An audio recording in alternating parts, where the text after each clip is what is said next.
नमस्कार, स्वागत है आपका संसद टीवी पर। मैं हूं मनोज वर्मा और आप देख रहे हैं हमारा खास कार्यक्रम मुद्दा आपका। आज हम बात करेंगे बजट से शिक्षा जगत को जो उम्मीदें हैं उसकी। प्रधानमंत्री नरेंद्र मोदी की अगुवाई वाली केंद्र सरकार के तीसरे कार्यकाल का पहला आम बजट 23 जुलाई 2024 को केंद्रीय वित्त मंत्री निर्मला सीतारमण संसद में पेश करेंगी। लिहाजा स्कूल कॉलेज से लेकर प्रशिक्षण, कौशल विकास एवं प्रतियोगी परीक्षाओं के कोचिंग संस्थानों को इस बजट से काफ़ी उम्मीदें हैं। वैसे इस साल फरवरी में सरकार ने 2024-25 के अंतरिम बजट में स्कूल शिक्षा और साक्षरता विभाग के लिए 73,000 करोड़ रुपए से अधिक की राशि निर्धारित की थी, जो इस क्षेत्र के लिए अब तक का सबसे अधिक आवंटन था। अब जब पूर्ण बजट 23 जुलाई को पेश होने वाला है तो विकसित भारत को ध्यान में रखते हुए बजट और शिक्षा जगत की अपेक्षाओं का मुद्दा अहम हो जाता है। इसलिए मुद्दा आपका में आज हम बात बजट और शिक्षा जगत की करेंगे। चर्चा करने के लिए दो खास मेहमान मेरे साथ इस समय जुड़े हुए हैं।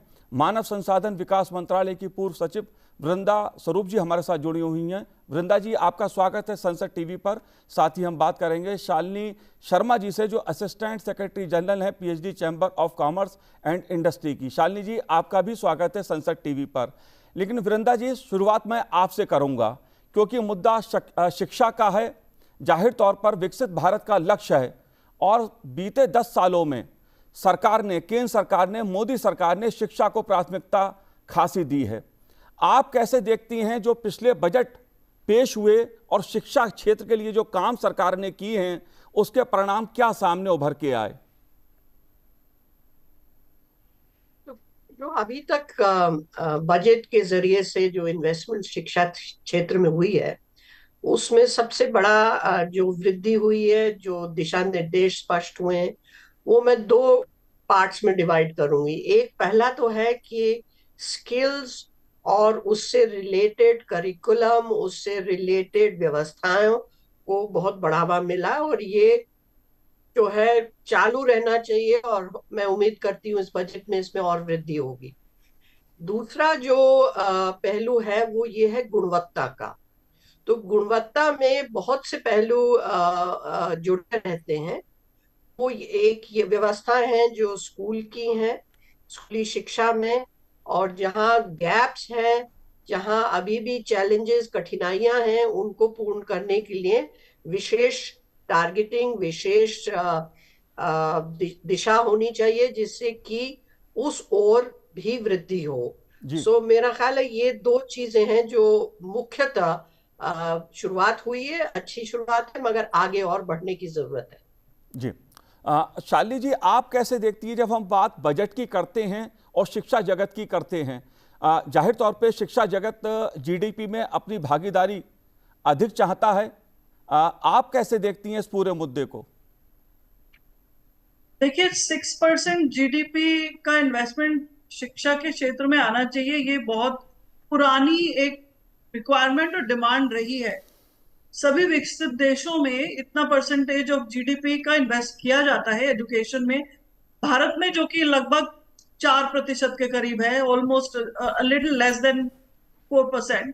तो ज्यादा इन्वेस्टमेंट चाहिए है हमें सरकार की तरफ से। ज्यादा एलोकेशंस एजुकेशन में आने चाहिए, जो कि हम हर साल देखते हैं इंक्रीमेंटल इंक्रीज होता है, लेकिन एक बड़ा इन्वेस्टमेंट जो हमें चाहिए है शिक्षा के क्षेत्र के लिए, वो नहीं दिखा है अभी तक। हालांकि नई शिक्षा प्रणाली जो 2020 में लॉन्च किया गया था, अभी उसके 4 वर्ष पूरे होने वाले हैं इस महीने के आखिर में। 4 साल पूरे हो गए हैं, बहुत सारा काम भी हो रहा है, लेकिन पैसे की भी जरूरत है। तो इन्वेस्टमेंट्स एक बड़े रूप में बढ़े एजुकेशन में और एटलीस्ट 6% ऑफ जीडीपी तक वो पहुंचे। This is something which we really want to see in the budget. जी, जाहिर तौर पे बजट का मुद्दा है और जीडीपी में जो भागीदारी है शिक्षा जगत की, शिक्षा क्षेत्र की, शिक्षा के सेक्टर की, उसको लेकर भी कई बार सवाल उठते रहे हैं, मुद्दे उठते रहे हैं। वृंदा जी, अगर मैं बात बीते 10 वर्षों की करूं तो सरकार ने कई पहल की हैं। आईआईएम की बात की जाए या आईआईटी की बात की जाए, एम्स की बात की जाए, 390 विश्वविद्यालय स्थापित किए गए हैं देश में। शिक्षा के क्षेत्र में एक व्यापक नेटवर्क तैयार किया गया है, देश में विकास किया गया है उसका। आप कैसे देखती हैं इस पहलू को? मेरा ख्याल है कि जो हायर एजुकेशन की संस्थानों में, विशेषकर इंजीनियरिंग संस्थानों में, मैनेजमेंट की संस्थाओं में, जो जो बहुत टॉप लेवल की संस्थाएं हैं, उनमें अवश्य वृद्धि हुई है। मगर एक एरिया जो अभी भी बड़ा निग्लेक्टेड है, हम उम्मीद करते हैं कि इस बजट में, जैसा मेरे फेलो स्पीकर ने कहा, कि यहाँ पे जो बजट के आउटलेज हैं उसमें वृद्धि चाहिए और उसको बड़ी टारगेटेड रूप से चाहिए, जिस प्रकार से पहले हुआ है। तो ये जो मिसिंग गैप है वो है, आप 9वीं से 12वीं तक की शिक्षा में हम अभी ध्यान नहीं दे रहे हैं। हमने बहुत उपलब्धियां हासिल कर रही हैं एलिमेंट्री एजुकेशन में, प्रारंभिक शिक्षा में, और वहां गुणवत्ता के इश्यूज हैं। मगर ऐसा नहीं है कि स्कूल की व्यवस्था नहीं है, बच्चों को जाने की जगह नहीं है। मगर जैसे शिक्षा का स्तर बढ़ता जाता है, विशेषकर लड़कियों के लिए, अब वो कक्षा 8 करके उसको अगर 5, 6, 10 किलोमीटर दूर सेकेंडरी स्कूलिंग और हाई स्कूलिंग के लिए जाना पड़े, तो वो एक डेटरेंट हो जाता है उसके लिए, वो वंचित रह जाती है उससे, कि घर वाले उतना सपोर्ट नहीं कर पाते हैं उसको।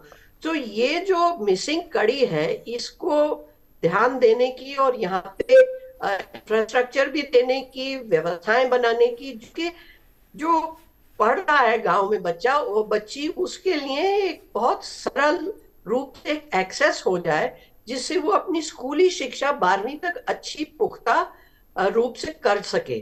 वो उसमें बहुत लाभ मिलते हैं, उनके ज्ञानवर्धन भी बढ़ता है, प्लस उनकी पर्सनैलिटी डेवलप होती है। और ये जो हमने अच्छी संस्थाएं इतनी मात्रा में बढ़ा दी है हायर एजुकेशन में, उसमें उसको प्रवेश होने के लिए, उसके लिए ज्यादा मजबूती से वो उसके लिए प्रयास कर सकता है। तो एक तो ये एरिया है जो मेरा ख्याल है जो फोकस के लायक है जी। और दूसरा है जो स्किल्स की बात कही गई। आप स्कूली शिक्षा से, अब ये जो नई शिक्षा नीति आई 2020 में, इसमें बहुत अच्छी बातें थी। उसमें एक बड़ी विशेष बात थी कि हम सेकेंडरी, हायर सेकेंडरी लेवल पर हम स्किल सब्जेक्ट्स शामिल करेंगे, और इसमें सीबीएसई में काफी काम भी हुआ है, और बहुत सारे 70-80 कोर्सेज जो हैं वो बच्चों को उपलब्ध हो गए। मगर वो सब स्टेट, सब स्कूल सीबीएसई के तो नहीं होते ना। स्टेट्स की जो बोर्ड्स हैं, उनमें हमें सुधार की जरूरत है, और ये केंद्र सरकार ही इसको पुश कर सकती है, और उसको इस तरह से विकसित करें कि वो उस तरह के कोर्सेज स्टूडेंट्स को ऑफर करें, विद्यार्थी उसको प्राप्त कर सकें, और एक स्किल सेट लेके वो अपनी 12वीं पूरी करें। तो वो उनके आगे के लिए भी, एक वर्ल्ड ऑफ वर्क के लिए भी उनका भविष्य बनता है। दूसरा, उनको अगर रेगुलर हायर एजुकेशन करनी है तो वो उसमें भी जा सकते हैं, क्योंकि उनके पास 12वीं का सर्टिफिकेशन है। सो इसलिए ये विकल्प, ये पाथवेज क्रिएट करना कक्षा 9 से ही हमको प्रारंभ कर देना चाहिए, और इसका सबसे ज्यादा, और दुनिया भर में ये विकल्प अवेलेबल रहता है बच्चों को, जो विकसित देश है। और हमारा भी जो इकोनॉमिक स्तर है, जो हमारी अर्थव्यवस्था है, उसमें भी इस चीज की जरूरत बार बार इंडस्ट्री भी कह रही है। तो ये, और जब नीति प्रोवाइड करती है तो इसमें आप बजट में कनेक्ट होना चाहिए कि इसकी व्यवस्थाएं, इसके लिए धनराशि, इसके लिए विशेष टारगेटिंग करके इसको और विकसित करना चाहिए, और इसमें वृद्धि होनी चाहिए। जाहिर सी बात है, हायर एजुकेशन का मुद्दा हर दृष्टि से खासा अहम रहा है, छात्रों के लिए भी, अभिभावक के लिए भी, और जो एजुकेशन इंस्टीट्यूट हैं उनके लिए भी एक महत्वपूर्ण मुद्दा रहा है। शालिनी जी, इस मुद्दे को मैं आपसे भी समझना चाहूँगा, लेकिन एक आंकड़ा आपके सामने रखता हूँ कि पिछले केंद्रीय बजट में जो 2023-24 का बजट था, उसमें हायर एजुकेशन के लिए 44,000 करोड़ रुपए का आवंटन सरकार ने किया था, जो पिछले वर्षों की तुलना में 8% अधिक था। लेकिन इसके बावजूद हायर एजुकेशन को लेकर कई तरह के मुद्दे उठते रहे हैं। आप कैसे देखती हैं इस पहलू को? देखिए, जो आपने ये शेयर किया, ये आंकड़ा कि 8% वृद्धि हुई थी हायर एजुकेशन के एलोकेशन के लिए, तो 8%, पहली बात तो इन इटसेल्फ कोई बहुत ज्यादा वृद्धि नहीं है, बड़ी वृद्धि नहीं है जी। दूसरा, अगर आप ये देखें कि जो हायर एजुकेशन के लिए जो एलोकेशंस होते हैं वो ज्यादातर रहते हैं सेंट्रली फंडेड इंस्टीट्यूशंस के लिए। आपने बताया 300 के करीब आईआईटीज आईएम्स और बना दिए गए हैं, प्लस और 100 से अधिक सेंट्रली फंडेड इंस्टीट्यूशंस हैं। तो मेजर प्रोपोर्शन जो हायर एजुकेशन की एलोकेशन का है वो जा रहा है सेंट्रली फंडेड इंस्टीट्यूशंस को, जबकि वो बहुत छोटे प्रतिशत स्टूडेंट्स को केटर कर रहे हैं। जो लार्ज परसेंटेज है स्टूडेंट्स का वो जा रहा है प्राइवेट और स्टेट फंडेड कॉलेजेस में।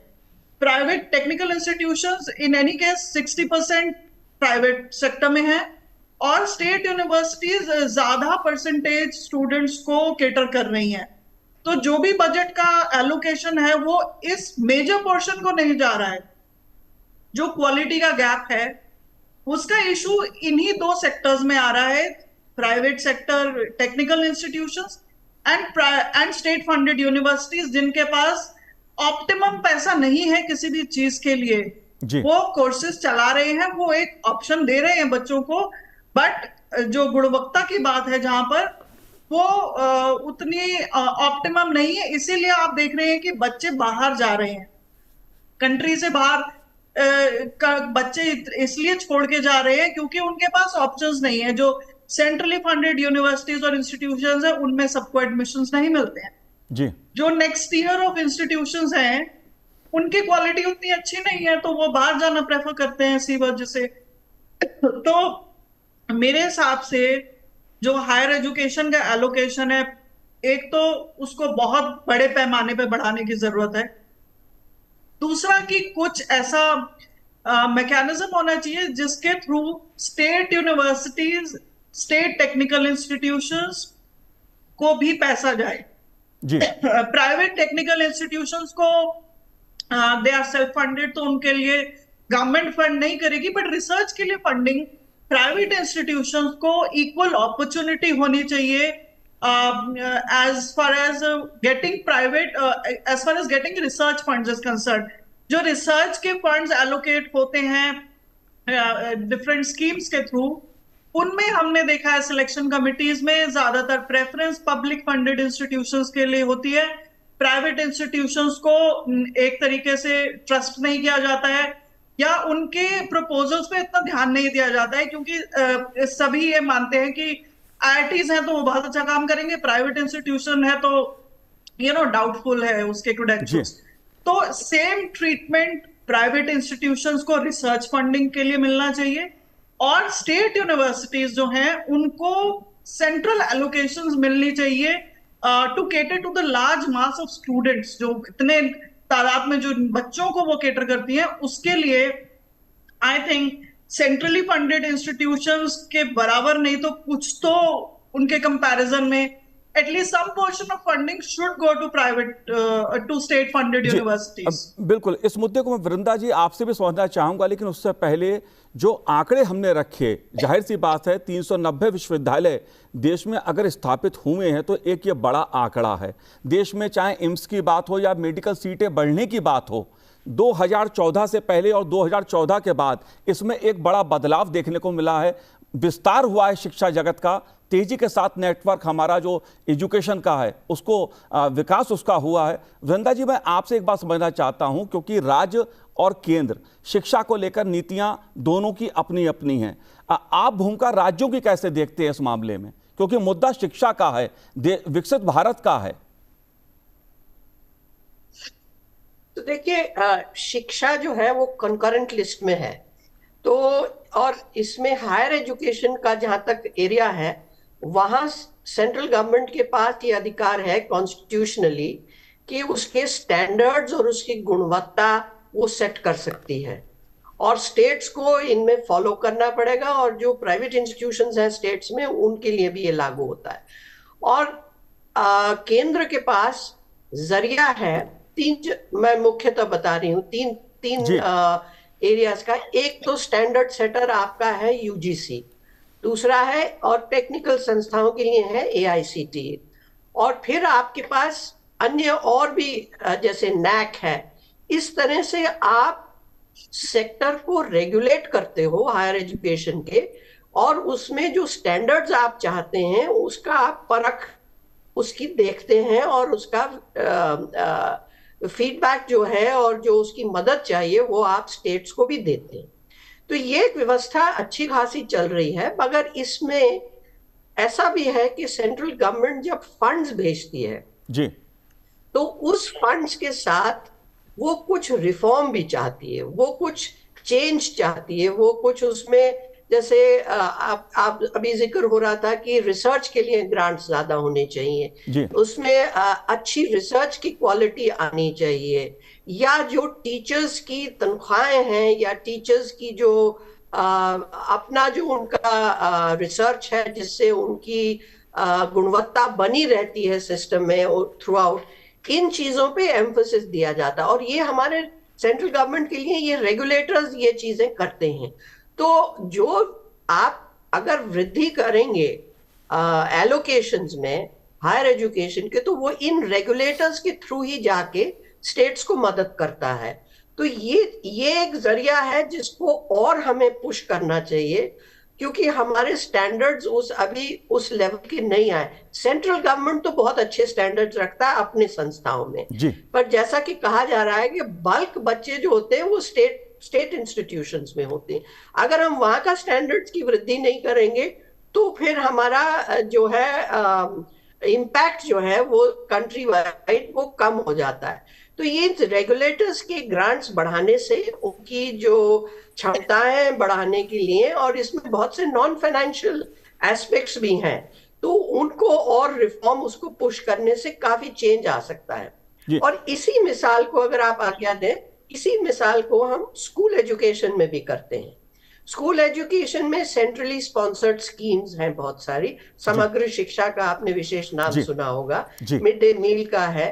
तो उसके थ्रू भी उसमें स्टेट गवर्नमेंट से डायलॉग रहता है, क्योंकि इम्प्लीमेंटेशन तो स्टेट्स ही करते हैं, और शिक्षा का जो पूरा ढांचा होता है स्कूली शिक्षा का, वो राज्य सरकारों के हाथ में ही होता जी, है। जी, तो एक डायलॉग वहां भी उस डायलॉग को और गहरा करने की जरूरत है, क्योंकि आप गुणवत्ता की बात सुन रहे होंगे कि स्कूली शिक्षा में भी गुणवत्ता लाने की जरूरत है, और इसमें बहुत सारे नॉन फाइनेंशियल इम्प्लीकेशंस होते हैं कि बेटर मैनेजमेंट करिए, टीचर्स की जो आप रिक्रूटमेंट कर रहे हैं उसको अच्छी तरह से करिए, जो कि बढ़िया क्वालिफाइड लड़के लड़कियां हमारी स्कूली शिक्षा के में टीचर्स बन के आए।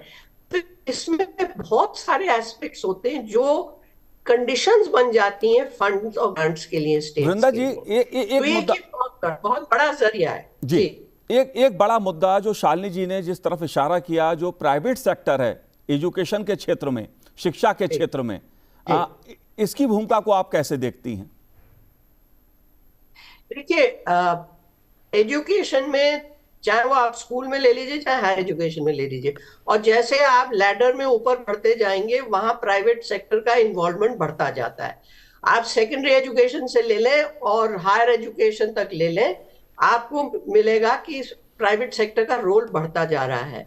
और ये गवर्नमेंट को इसमें कोई एतराज भी नहीं है, गवर्नमेंट इनकरेज करती है, और स्टेट गवर्नमेंट्स भी, कोई यूनिवर्सिटी प्राइवेट नहीं खुल सकती, कोई एजुकेशनल इंस्टीट्यूशन नहीं खुल सकता जब तक कि स्टेट गवर्नमेंट की वो अनुमति ना हो। और यूनिवर्सिटीज के लिए तो एक स्टैट्यूट पास करना पड़ता है लेजिस्लेचर में। सो ये इसको पनपने देना, इसको और वृद्धि करना इज फाइन, उसको इनकरेज करना चाहिए, उसको डिस्करेज नहीं करना चाहिए। मगर इशू ये आ रहा है कि स्टैंडर्ड्स क्या मेंटेन करते हैं जी, जो, और आप दूसरा फी रेगुलेशन की भी बात आती है कि प्रोहिबिटिव नहीं होना चाहिए, इस तरह से कैपिटेशन वाला एरिया नहीं होना चाहिए। मगर अगर अच्छे स्टैंडर्ड्स होंगे और वो नॉर्म्स के हिसाब से होंगे तो डेफिनेटली प्राइवेट सेक्टर का एक कॉम्प्लीमेंट्री रोल रहता है। जी, बिल्कुल। शालिनी जी, एक बड़ा मुद्दा जीएसटी से जुड़ा है। शिक्षा जैसी बुनियादी जरूरत को देखते हुए जो जीएसटी है उसका मुद्दा भी उभर कर सामने आ रहा है या आता रहा है। इस मुद्दे को आप कैसे देखती हैं, क्या कहना है आपका? देखिए, जीएसटी का इशू बहुत समय से है। इंडस्ट्री, एजुकेशन में जितने भी प्राइवेट प्लेयर्स हैं वो तो बहुत टाइम से इसकी मांग करते आ रहे हैं कि नील की जगह 0 GST दिखाने से उनको वो इनपुट मिल जाएगा, इनपुट क्रेडिट मिल जाएगा, जिसकी डिमांड वो एजुकेशन का सेक्टर ले लें आप, चाहे हेल्थ केयर का ले लें, दोनों सोशल सेक्टर्स की डिमांड काफी समय से करते आ रहे हैं कि नील की जगह वो 0 GST में अगर उनको कैटेगराइज कर दिया जाए तो उसका इनपुट क्रेडिट का बेनिफिट उन्हें मिलेगा, उससे सर्विसेज भी सस्ती होंगी। जितनी भी आपकी हॉस्पिटल सर्विसेज हैं और पेरिफेरल सर्विसेज जो एजुकेशन इंस्टीट्यूट्स में होती हैं, उनकी जो रेट्स हैं वो कम हो जाएंगे। अगर ये मांग एक्सेप्ट कर लेती है सरकार, तो उससे शिक्षा के क्षेत्र को बहुत बढ़ावा होगा, बच्चों को बहुत बढ़ावा मिलेगा, और I think it will be a wonderful step for education sector अगर गवर्नमेंट इस स्टेप को एक्सेप्ट कर लेती है। वृंदा जी ने अभी मेंशन किया स्किल एजुकेशन, वोकेशनल एजुकेशन की उन्होंने बात करी, तो इस कॉन्टेक्स्ट में मैं एक बात कहना चाहूंगी कि सीबीएसई के स्कूल, जैसे उन्होंने की कहा, एक फ्रैक्शन ऑफ स्कूल्स हैं जो कि सीबीएसई के 15 लाख स्कूल में से करीब 25-26 हजार स्कूल्स ही केवल सीबीएसई के हैं। तो मेजर परसेंटेज जो स्कूल्स के हैं वो या तो केंद्र सरकार या राज्य सरकारों के हैं, प्लस प्राइवेट स्कूल्स करीब 3 लाख के करीब हैं देश में। वोकेशनल एजुकेशन बहुत जरूरी है। एनईपी 2020 के अंडर में वोकेशनलाइजेशन के ऊपर बहुत एम्फेसिस है, बट हमारे पास टीचर्स की बहुत कमी है। तो टीचर्स के जो ट्रेनिंग है फॉर वोकेशनल एजुकेशन, उसके लिए टारगेटेड स्कीम्स, टारगेटेड एलोकेशन होने चाहिए बजट में, ये बहुत जरूरी है। अदरवाइज हम बात करते रहेंगे, सिर्फ हमारे स्कूल्स के पास इनफ टीचर्स नहीं होंगे और बच्चों को वोकेशनल कोर्सेज नहीं दे पाएंगे हम, क्योंकि टीचर्स ही नहीं अवेलेबल है।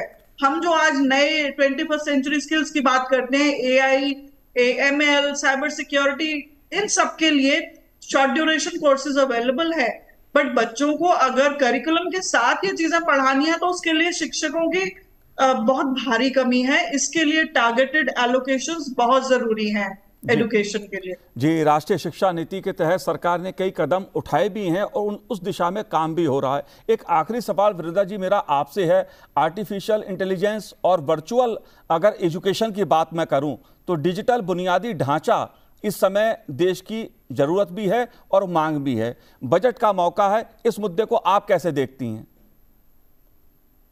मेरा ख्याल है इसमें वृद्धि बजट में एलोकेशन और उसमें काफी हाई एलोकेशन देने की जरूरत है, क्योंकि हायर एजुकेशन में तो इसकी संभावना अनगिनत है। तो इसमें जो कोर्सेज हम ऑफर करते हैं, यूनिवर्सिटीज को इनकरेज करना चाहिए कि इसमें कोर्सेज और लाएं, और जो हमारे एक स्किल बेस्ड कोर्सेज भी हैं उनमें भी इनका समायोजन होना बहुत जरूरी है, इन दो एस्पेक्ट्स का। जैसे कि मैं तो कहूंगी कि स्कूली शिक्षा में भी इसका प्रयोग, इसका यूज हायर सेकेंडरी लेवल से शुरू हो जाना चाहिए। और बहुत से स्कूल, आई एम अवेयर, वो तो रोबोटिक्स और इस तरह की चीजें जो है वो अपर प्राइमरी लेवल पे ही इंट्रोड्यूस कर रहे हैं। So coding is starting at class 5, class 6। तो इस तरह से एक माहौल जो है, मगर इसमें जो देखने की बात है वो ये है कि बहुत एक स्टेज तक वो होता है टीचर लेड, और उसमें क्योंकि बच्चों को ये स्पेस नेगोशिएट करने में, करिकुलम समझने में, स्किल बनाने में और गाइडेंस की जरूरत होती है। तो एक स्टेज तक तो ये टीचर लेड रहता है, but beyond point it becomes बहुत कॉम्प्लेक्स हो जाता है, और फिर इसको बच्चे और स्टूडेंट्स हायर एजुकेशन में इसको सेल्फ नेगोशिएट अच्छी तरह से कर लेते हैं। जी, जाहिर सी बात है, एजुकेशन का जो मुद्दा है, शिक्षा का जो मुद्दा है, वो सरकार की प्राथमिकता में बीते 10 सालों में ऊपर रहा है और सरकार ने हर बार इस मुद्दे को बजट में भी फोकस में रखा है। आगामी बजट में भी सरकार का फोकस शिक्षा पर रहने वाला है, ऐसी शिक्षा जगत को भी उम्मीद है। आप दोनों ने संसद टीवी से बात की, बहुत बहुत शुक्रिया, बहुत बहुत धन्यवाद हमसे बात करने के लिए। तो आज इस कार्यक्रम में इतना ही, मुझे दीजिए आज्ञा, नमस्कार।